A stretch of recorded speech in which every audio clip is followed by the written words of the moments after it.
Good morning, dear students. Today we will discuss cell injury and adaptation. Now, what is cell injury?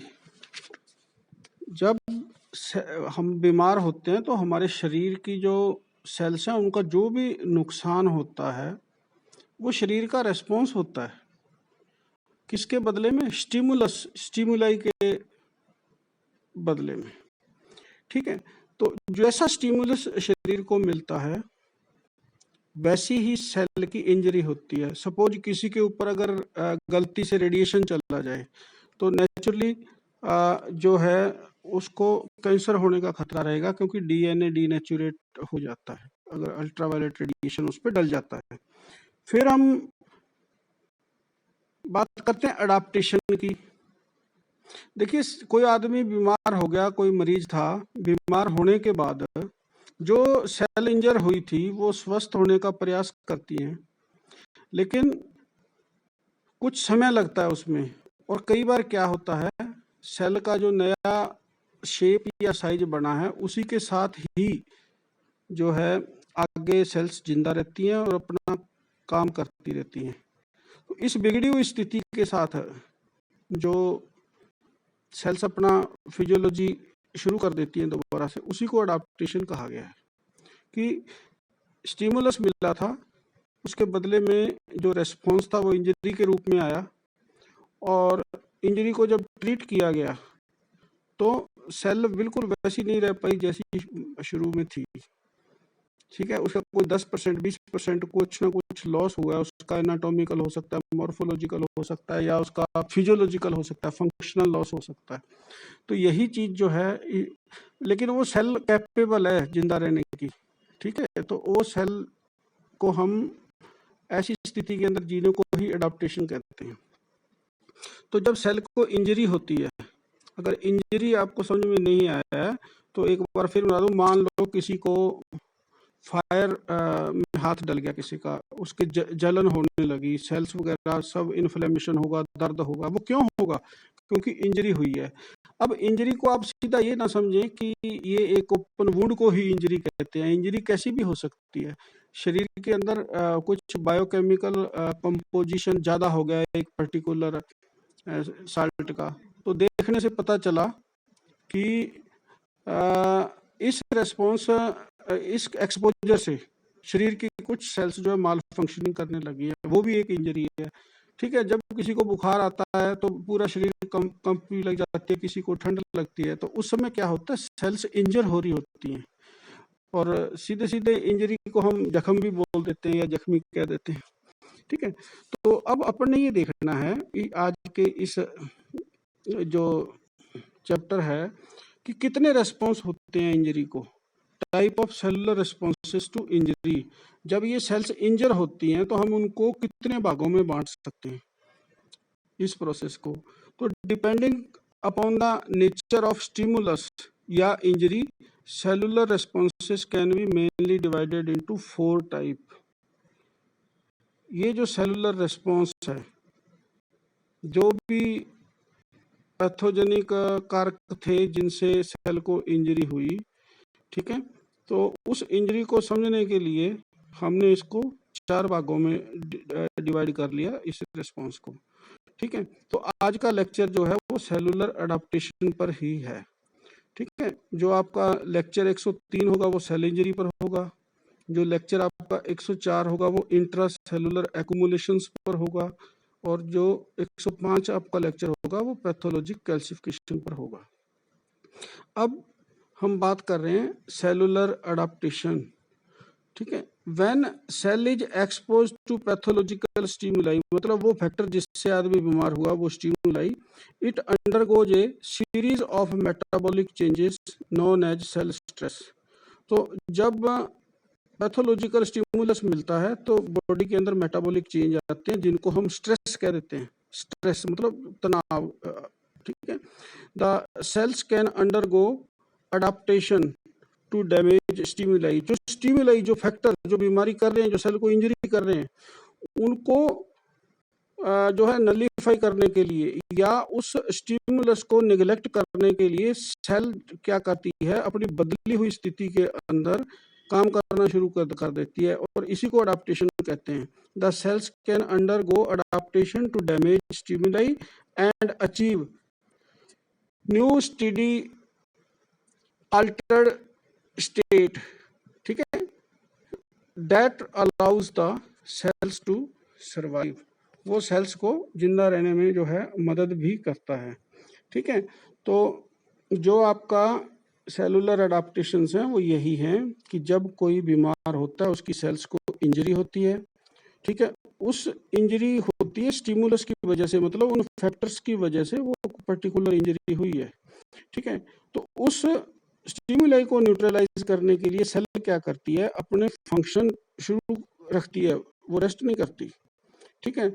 अब मान लो पहले वो अपना 100% देती थी सेल, अब हो सकता है 80% दे, हो सकता है 70% दे, लेकिन उसने इग्नोर करना है, जो बाहर का स्टिमुलस है उसको इग्नोर करना उसके लिए जरूरी है।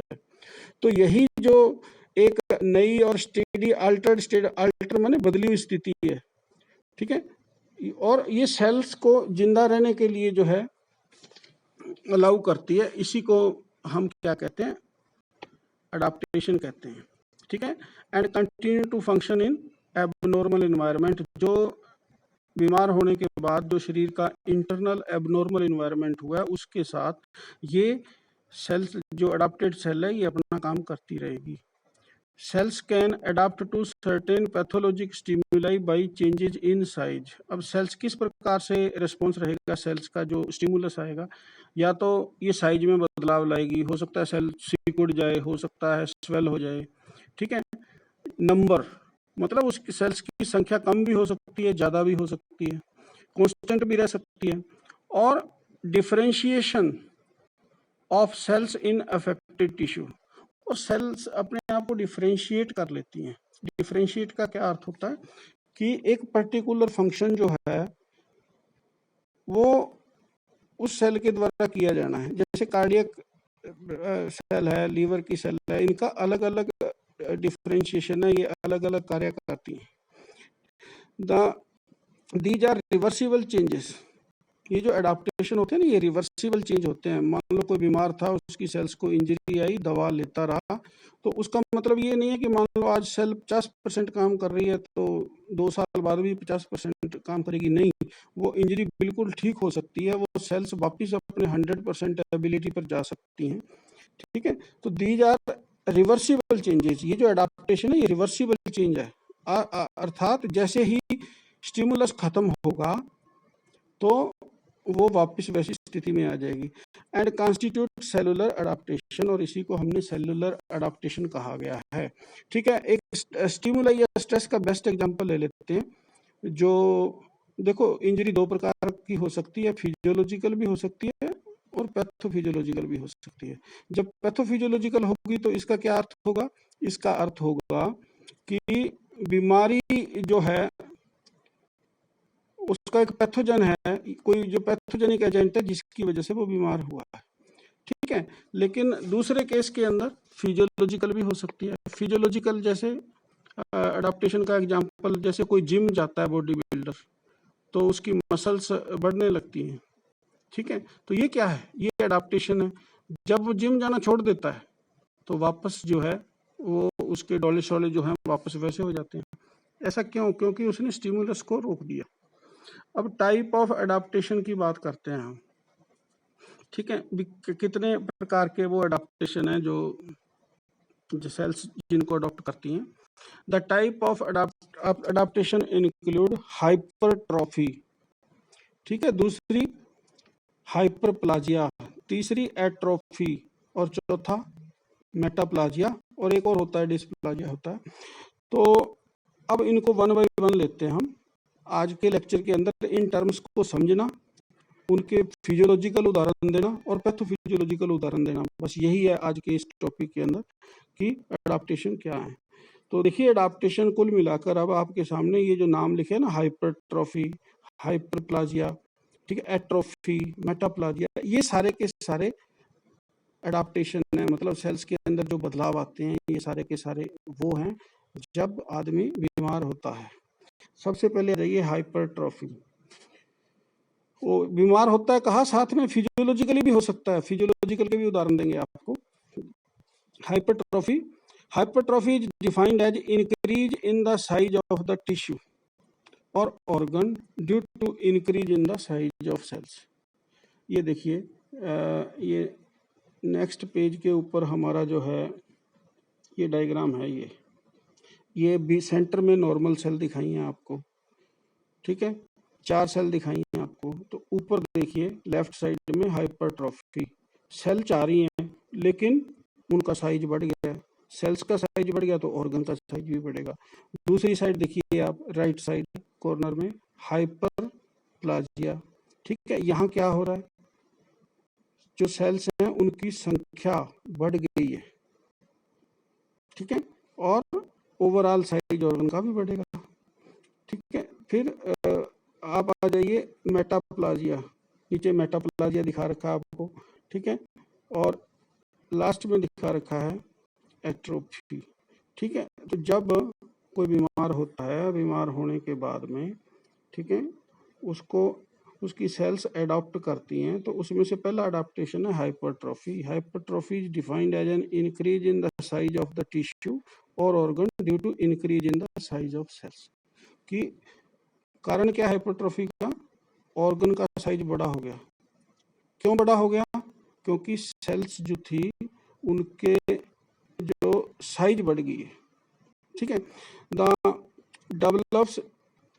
It develops in organ composed of non dividing cells.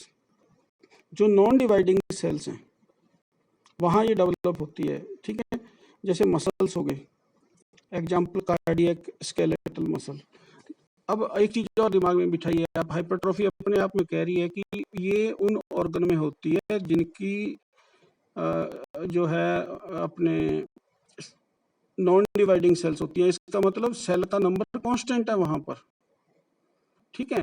तो फिर साइज कैसे बढ़ेगा, साइज बढ़ेगा जब सारे इंडिविजुअल सेल्स स्वेल हो जाएंगे, फूल जाएंगे, तो अल्टीमेटली ऑर्गन फूल जाएगा। लेकिन संख्या उतनी है, नंबर चेंज नहीं हुआ, कोई सेल डिवीजन नहीं हुआ। अब कारण क्या है इसके आपके हाइपरट्रॉफी के, हाइपरट्रॉफी कैन बी फिजियोलॉजिकल और पैथोलॉजिकल। ये जो जितने आप अडाप्टेशन पढ़ते हैं ना, ये दोनों के हमने फिजियोलॉजिकल और पैथोलॉजिकल दोनों कारण बताने हैं, ठीक है। तो फिजियोलॉजिकल का मतलब when person is not sick, वो बीमार नहीं है, ठीक है। It occurs when there is increased functional demand और वर्कलोड। फिजियोलॉजिकल हाइपरट्रॉफी कब होती है, जब किसी चीज की डिमांड बढ़ जाती है। अब कोई पैदल चल रहा है, कोई एकदम से भागने लग गया, ठीक है, और रोजाना 10 किलोमीटर भागता है, तो इस प्रकार से उसकी हाइपरट्रॉफी आएगी, कुछ पैर सूजेंगे या उसके मसल्स फूल जाएंगे, ठीक है।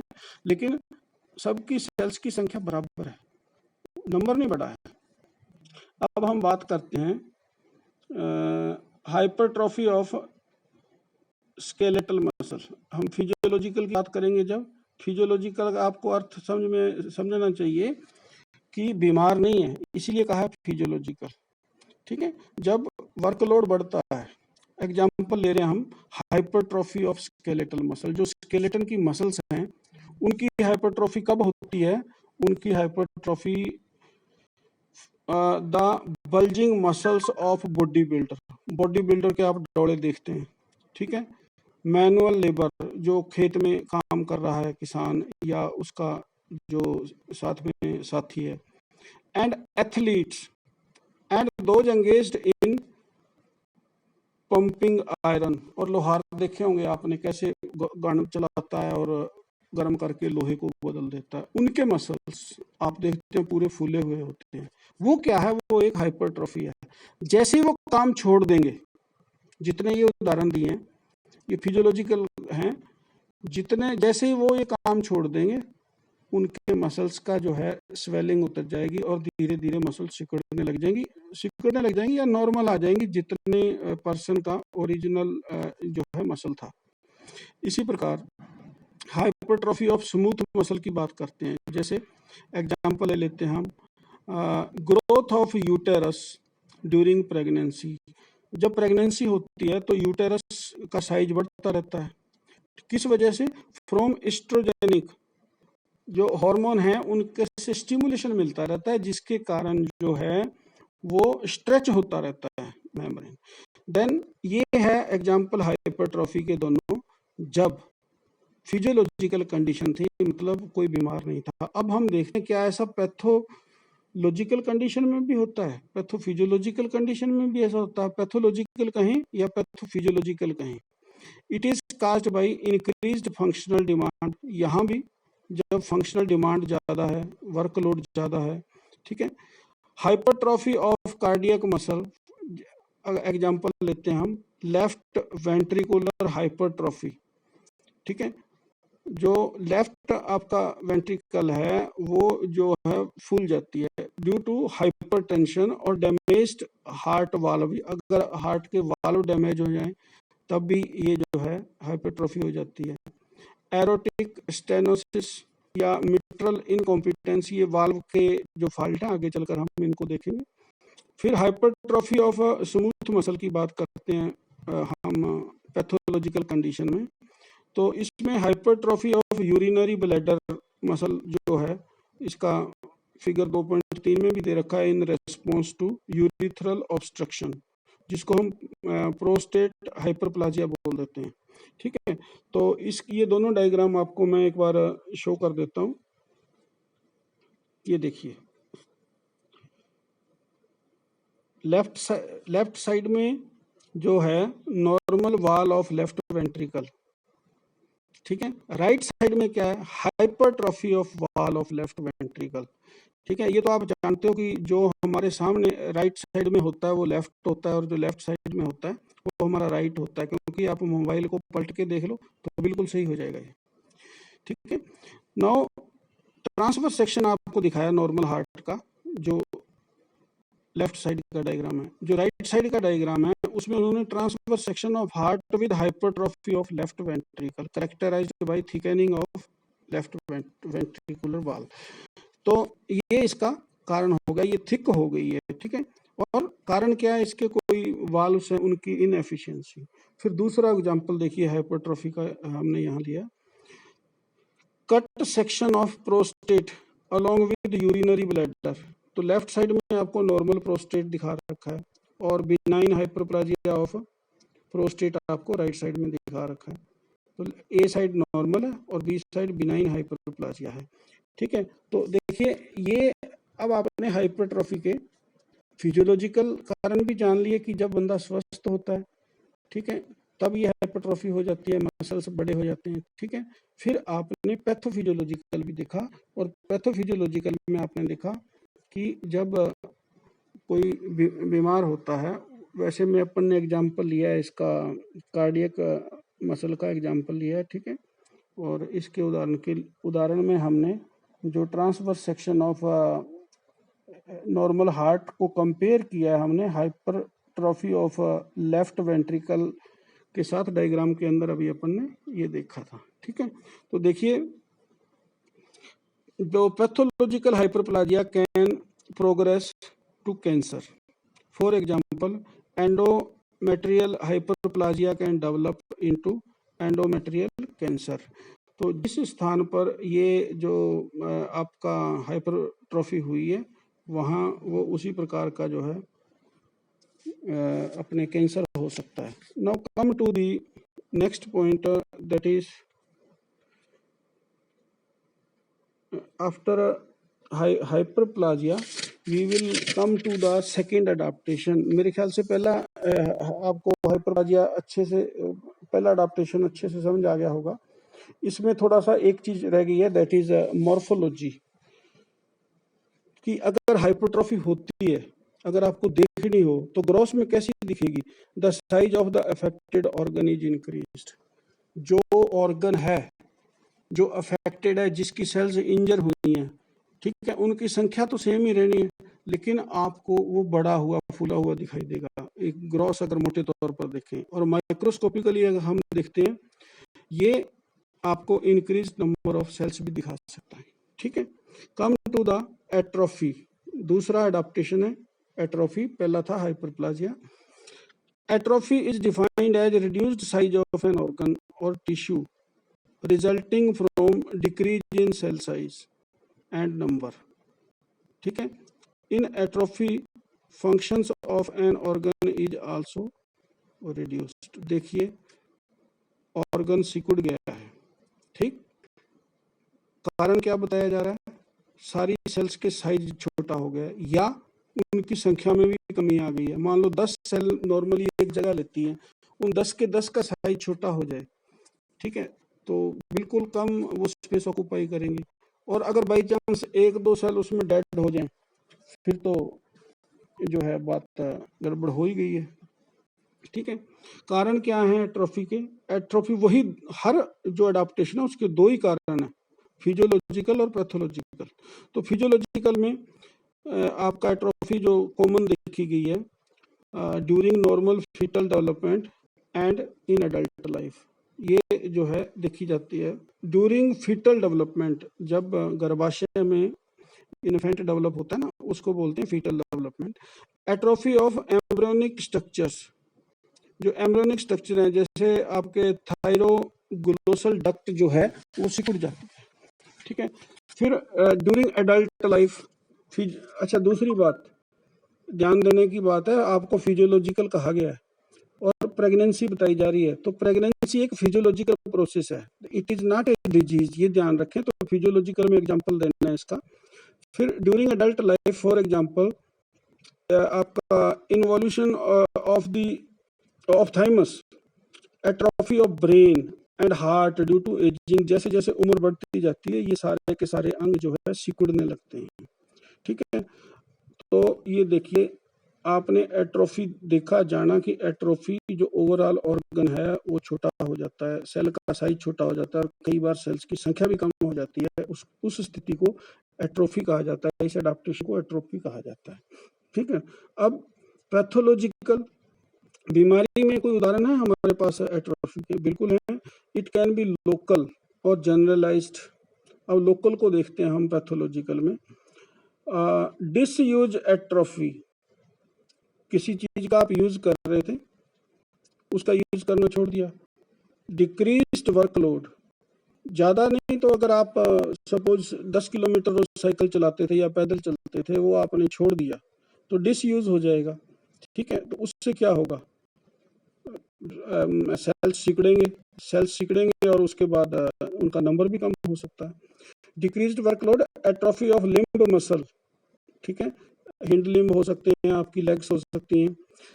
Immobilised in a plaster cast as treatment for fracture. आपने देखा होगा जब किसी का लिम्ब मसल जो है इंजर हो जाती है, उसको प्लास्टर ऑफ पेरिस लगा के और जब खोलते हैं तो वो सिकुड़ा हुआ मिलता है. क्यों? क्योंकि ये इंजरी थी और जो डिसयूज हो गया था उस अंग का, उसको हिलाया नहीं जा रहा था, इसलिए डिसयूज के कारण जो है डिसयूज एट्रोफी हुई. और आफ्टर प्रोलॉन्ग्ड बेड रेस्ट. काफी लंबे समय तक अगर कोई बेड रेस्ट पर पड़ा है, 1 महीने बाद उठेगा, ठीक है, तो उसके अंदर काफी चेंज आ जाएगा. दूसरा लोकल में हम लेते हैं डीनर्वेशन, लॉस ऑफ इनर्वेशन. जैसे एट्रोफी है for example atrophy of muscle due to damage to the nerves as in poliomyelitis. Denervation जो है एग्जांपल आप पोलियो बीमारी का देख सकते हैं. ठीक है. जो पोलियोग्रस्त बच्चा होता है उसके मसल्स कितने सिकुड़े हुए होते हैं. Then ischaemic. जब ब्लड इस्केमिक, आपको बार बार ये टर्म आएगा, इसका शुरू से ध्यान कर लो. इस्केमिक का अर्थ होता है जब किसी ऑर्गन को ब्लड की सप्लाई कम होती है, मतलब ऑक्सीजन की कम होती है. ठीक है. तो उस स्थिति के अंदर जो फंक्शन है वो इस्केमिक फंक्शन कहलाता है. So brain atrophy produced by ischaemia due to atherosclerosis of the carotid artery. ठीक है. जो कैरोटिड आर्टरी है वो एथेरोस्क्लेरोसिस के कारण जो है ब्लॉक हो जाती है और ब्लड की सप्लाई जो है ब्रेन को कम हो जाती है और ब्रेन सिकुड़ने लगता है. फिर अपना आ गया pressure atrophy. For example atrophy of renal parenchyma in hydronephrosis, मतलब distension of the pelvis and clavicles of the kidney with urine. ये क्लेविकल नहीं है, कैलिसिस है ये, ठीक है। As a result of obstruction of the ureter. तो ये देखिए जो प्रेशर की वजह से, ठीक है, ये जो सिकुड़न आ रही है, रीनल पैरेन्काइमा ऑफ हाइड्रोनेफ्रोसिस। तो ये लोकल के एग्जाम्पल लिए आपने एट्रोफी के। पहले आपने एग्जाम्पल लिए थे फिजियोलॉजिकल, स्वस्थ आदमी के अंदर क्या क्या होते हैं, फिर आपने पैथोलॉजिकल कारण इसके ढूंढे, ठीक है। तो उसमें आगे आपके लोकल आगे। अब जनरल देखते हैं क्या है। स्टारवेशन, जब भूख बहुत ज़्यादा लगती है या कहिए कि इनएडिकेट न्यूट्रिशन मिलता है। Atrophy for example protein calorie mall nutrition. Protein calorie mall nutrition मतलब दालें कम मिलती हैं किसी को और ऊपर से कार्बोहाइड्रेट भी कम मिलते हैं, तो ऐसा जो आप क्या कहेंगे माल न्यूट्रिशन जो है वो स्टारवेशन में बदल जाता है। मॉर्फोलॉजी, हम अगर एट्रोफी की मॉर्फोलॉजी की बात करें तो ये कहना चाहता है भी मोटे तौर पर कैसा दिखाई देगा ग्रॉस अगर देखें तो। The organ is small and often shrunken. Organ जो है छोटा हो जाता है और श्रिंक हो जाता है। और माइक्रोस्कोपी जो आप उसकी सेल्स की जब आप हिस्टोलॉजिकल कैरेक्टर देखोगे, कल आपने हिस्टोलॉजी टर्म सुना था, ठीक है, उसकी स्लाइड बनाकर देखोगे तो आपको पता लगेगा कि नॉर्मल से साइज में छोटी हो चुकी है। तो चलिए अब अपन ने 2 एडाप्टेशन यहाँ तक कंप्लीट कर लिए। जो फर्स्ट था हमारा हाइपरट्रॉफी था, उसके हमने फिजियोलॉजिकल के उदाहरण देखे और पैथोलॉजिकल के उदाहरण देखे। इसी प्रकार हमने एट्रोफी देखा कि दूसरे टाइप का एडाप्टेशन है, वो स्थिति है जिसके अंदर सेल्स जो है सिकुड़ जाती हैं, ऑर्गन सिकुड़ जाता है और उनका सेल्स का नंबर भी कई बार कम हो जाता है। तो इसके हमने फिजियोलॉजिकल कारण देखे और फिर हमने पैथोलॉजिकल में 2 कारण देखे, एक लोकल देखे और एक जनरलाइज देखे। अब हम बात करेंगे मेटाप्लाजिया की, ठीक है। तो हमारा जो मेन डायग्राम था उस पर आपको एक बार फिर वापस लेके चलता हूँ। ये देखिए आप सेंटर में 4 सेल दिखाई हुई है। हाइपरट्रॉफी में हैं 4 लेकिन साइज बड़ा हो गया। आपके जो हाइपरप्लाजिया है उसके अंदर क्या है, उसके अंदर सेल्स 8 हो चुकी हैं, ठीक है, साइज भी बढ़ गया, नंबर भी बढ़ा और ओवरऑल ऑर्गन का साइज भी बढ़ा। लेफ्ट साइड में आप देखिए मेटाप्लाजिया, ठीक है, 4 हैं तो कांस्टेंट है यहाँ पर। और एट्रोफी जहाँ सिकुड़न होती है हमने देखा है या तो संख्या कम हो जाती है, ठीक है, या साइज छोटा हो जाता है, उससे ओवरऑल जो है उसका ऑर्गन जो है छोटा हो जाता है। अब हम आ जाते हैं मेटाप्लाजिया पर। What is metaplasia? Metaplasia is defined as reversible change in which one adult cell type या एपिथेलियल हो या मेसेनकाइमल आपके सेल टाइप हो is replaced by another adult type. इसको आप इस तरीके से समझो, अगर बहुत ही ज़्यादा चेन स्मोकर है, हम कहते हैं भाई ये खतरनाक है, भाई ये इसको तंबाकू बंद करो। क्यों? क्योंकि जो टोबैको है वो ऊपर वाली जो एपिथेलियल लेयर है उसको ख़त्म कर देता है और वो दोबारा बन नहीं सकती, और अंदर जो नेक्स्ट लेयर है वो जो है सेकेंड लेयर फर्स्ट लेयर हो जाएगी। लेकिन जो प्रोटेक्शन फर्स्ट लेयर दे रही थी, जो फंक्शन थे उसके, वो सेकेंड लेयर तो नहीं कर सकती। तो ऐसे में क्या है, एक बार ये सिस्टम बिगड़ जाता है तो ये कंटिन्यूसली बिगड़ता ही चला जाता है, ठीक नहीं होता है, ठीक है। तो मेटाप्लाजिया आप ये कह सकते हो कि जो किसी ऑर्गन की मेन जो एपिथेलियल लेयर होती है वो रिप्लेस हो जाती है किससे, उसके नीचे जो इमीडिएट सेल्स की लेयर है उसके द्वारा। टाइप ऑफ मेटाप्लाजिया 2 प्रकार का होता है, ठीक है, एपिथेलियल और मेसेनकाइमल। और यहाँ मेटाप्लाजिया जो है ना, इसका कोई फिजियोलॉजिकल एग्जांपल हमारे पास नहीं है, ये ध्यान दें। ऊपर वाले दोनों का आपने फिजियोलॉजिकल कारण देखा था कि एक्सरसाइज करने से मसल्स फूल रहे हैं, ठीक है, वो हाइपरट्रॉफी था। फिर आपने देखा कि अगर डिसयूज हो जाता है, मसल्स का काम छोड़ देते हैं तो सिकुड़न हो जाती है, ये आपने देखा था इसके अंदर एट्रोफी के अंदर, ठीक है। तो मेटाप्लाजिया के अंदर कोई फिजियोलॉजिकल ऐसा कारण नहीं है, कहीं ऐसा एग्जांपल नहीं है हमारे पास कि फिजियोलॉजिकली जो है हम उसका संख्या कम कर सकें। ठीक है, तो दो टाइप का हो गया, इपिथेलियल और मेसेंकाइमल। ठीक है, नाउ कम टू, ये आपको डायग्राम देखिए, डायग्राम को देख लीजिए एक बार। ये डायग्राम है स्क्वेमस मेटाप्लाजिया इन विच कोलुमनार इपिथेलियम, जो लेफ्ट साइड में आपको दिखा रखा है, ठीक है, is replaced by the squamous epithelium, जो राइट साइड में दिखा रखा है। देखिए, normal ciliated columnar epithelium left side में आपको दिखाई दे रहा है, और उसके नीचे जो लेयर आएगी वो स्क्वेमस मेटाप्लाजिया की आएगी। तो देखिए, अब दिस इज द प्रॉब्लम। ठीक है, ये प्रॉब्लम है कि जो लेयर, जो सेल्स फर्स्ट लेयर में थी, उनकी कुछ फिजियोलॉजी थी, उनका कोई फंक्शन था, वो फंक्शन था तो ऑर्गन प्रॉपरली काम कर रहा था। अब एक लेयर ही उड़ गई है, इतना ज्यादा स्ट्रेस हो गया उसको, तो ऐसे में उस पर्सन को समस्या आएगी। इसीलिए आपने देखा होगा चेन स्मोकर्स को कह देते हैं अभी अवॉइड करो, टोबैको खाने वाले को बोला जाता है कि टोबैको ना खाओ। ठीक है, तो ये क्या है, दिस इज दी प्रॉब्लम। जो सेल्स है वो डेड हो जाएंगी और जो नेक्स्ट लेयर है वो आपको दिखाई देने लगेगी, लेकिन जो नेक्स्ट लेयर दिखाई देकर फर्स्ट बनेगी वो फर्स्ट वाले काम नहीं करेगी, उसने तो अपना काम करना है। अब आप आइए, एग्जांपल जो इपिथेलियल मेटाप्लाजिया का लिया है हमने, it is a most common type of metaplasia. जैसे squamous metaplasia, in this the original epithelium is replaced by squamous epithelium. जो स्क्वेमस मेटाप्लाजिया बोलेंगे, इसका अर्थ ये होगा कि इसके ऊपर जो इपिथेलियम था वो उसके ऊपर स्ट्रेस पड़ा, स्क्वेमस इपिथेलियम खत्म हो गया। ठीक है, और आपका सॉरी, जो ओरिजिनल इपिथेलियम है वो खत्म हो गया और उसकी जगह स्क्वेमस इपिथेलियम सेल्स आपको दिखाई दे रही हैं।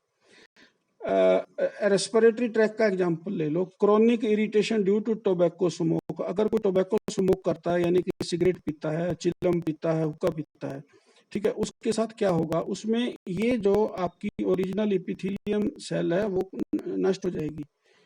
ठीक है, और जो उसने काम करना है, जहां से भी ये सेल्स खत्म हो जाएंगी, नेक्स्ट स्क्वेमस एपिथेलियम आ जाएगा और पता भी नहीं चलेगा पेशेंट को कब वो बीमार हो गया और परमानेंट बीमारी लग जाएगी। The normal ciliated columnar epithelial cells of trachea and bronchi are replaced by squamous epithelium.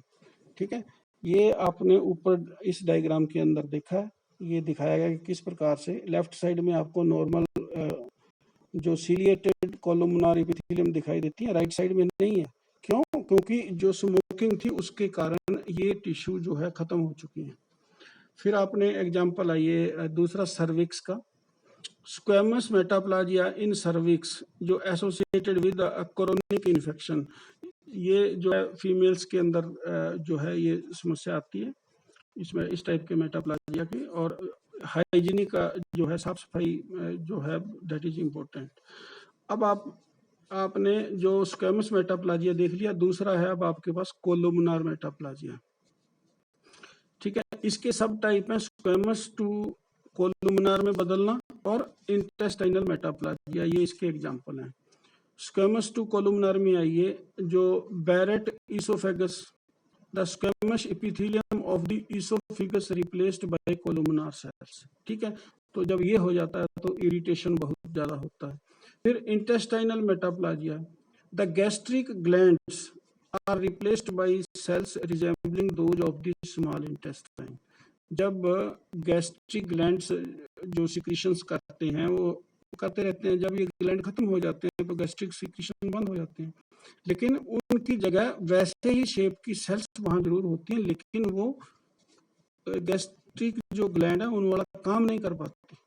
ठीक है, अब एक आपके पास और एग्जांपल है कनेक्टिव टिश्यू मेटाप्लाजिया।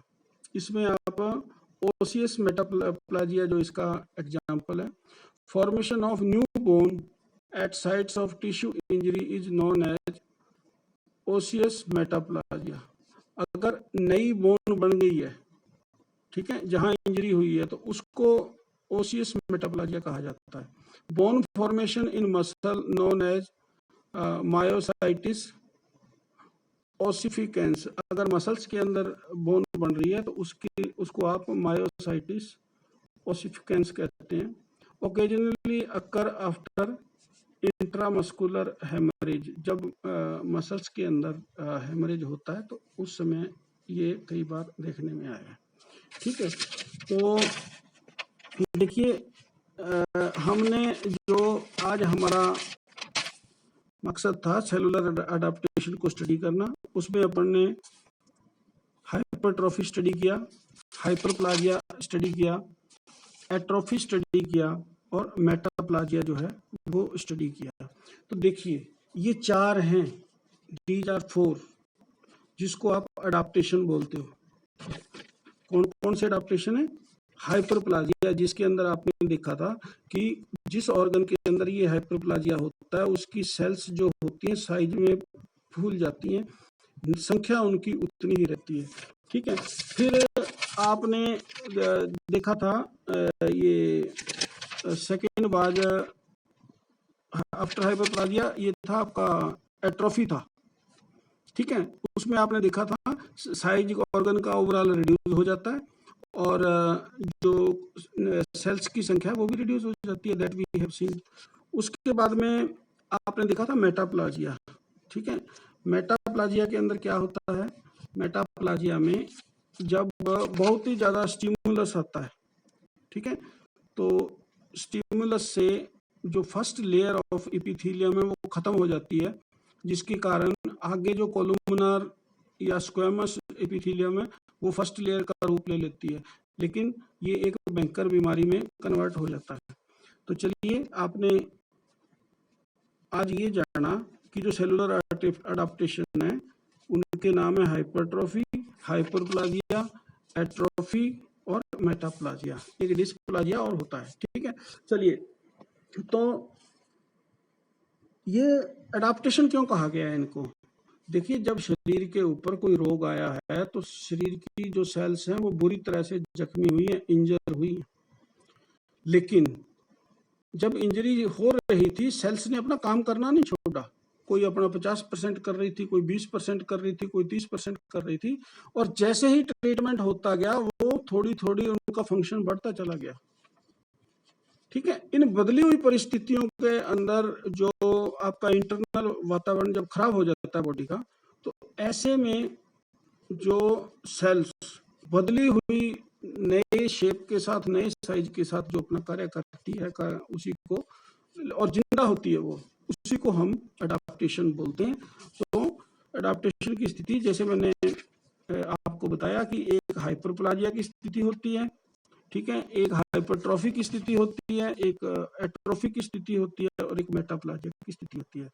अब आज का लेक्चर खत्म करने से पहले कुछ टर्म हैं, डेफिनेशंस हैं, वो हम देखेंगे। आज का जो टॉपिक था कि अडाप्टेशन वो वी हैव फिनिश्ड। ठीक है, लेकिन कुछ डेफिनेशंस आगे के लिए। सबसे पहले देखिए आप कंजेनाइटल एनोमली।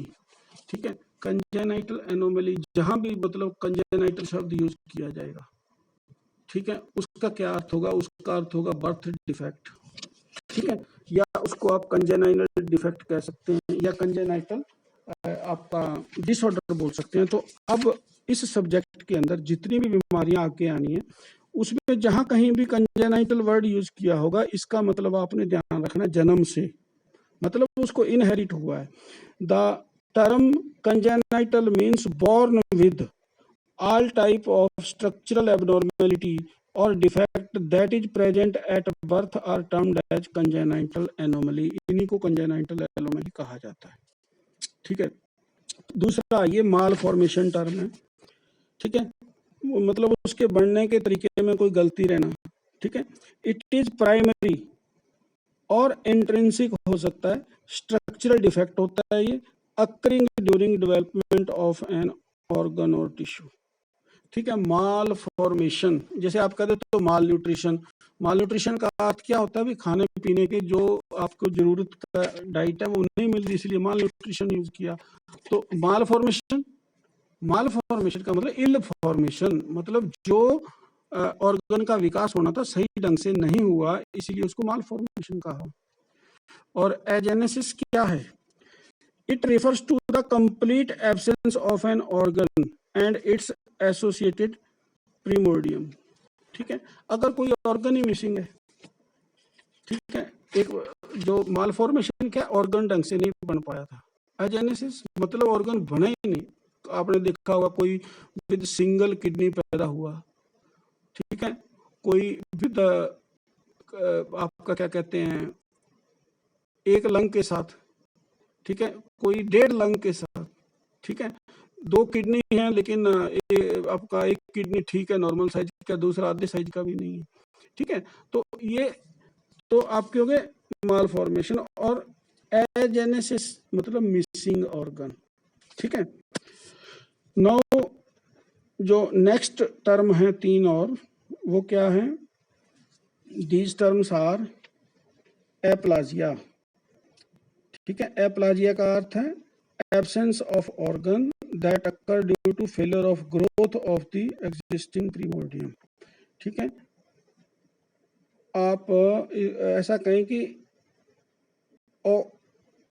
ऑर्गन एब्सेंट है क्योंकि जो उसका वातावरण था उसके अंदर उसकी ग्रोथ नहीं हो पाई, उसको एप्लाजिया कहेंगे। हाइपोप्लाजिया क्या है, it refers to incomplete development और decreased size of an organ, ठीक है।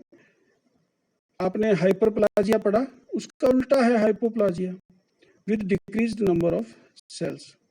फिर dysplasia, this term in the context of malformation versus neoplasia describes an abnormal organization of the cells। देखिए कोई बीमारी हो गई, ठीक है, तो उसके अंदर जब रिकवर हो रहा था पेशेंट, उसकी सेल्स ओरिजिनल तरीके के अंदर वैसी लेयर्स बनाकर वो अब एग्जिस्ट नहीं कर रही हैं, उनके अंदर कोई ना कोई बदलाव आ गया, जिग जैग फैशन के अंदर जो है वो ग्रोथ कर चुकी है।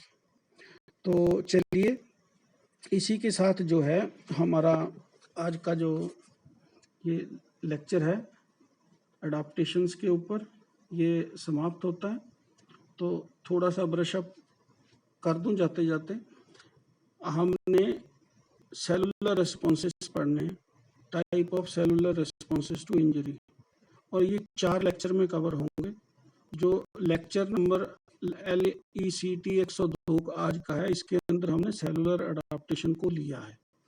अगले लेक्चर में हम सेल इंजरी को लेंगे, और उससे नेक्स्ट लेक्चर के अंदर हम इंट्रासेलुलर एक्यूमुलेशन को लेंगे, फिर पैथोलॉजी कैल्सिफिकेशन को लेंगे। तो ये 4 टाइप के रेस्पॉन्स हैं जब कोई इंजरी होती है, मतलब जब कोई बीमार होता है उसकी सेल्स के अंदर डिस्टर्बेंस आती है, मॉर्फोलॉजिकल, एनाटॉमिकल, फिजियोलॉजिकल, ठीक है।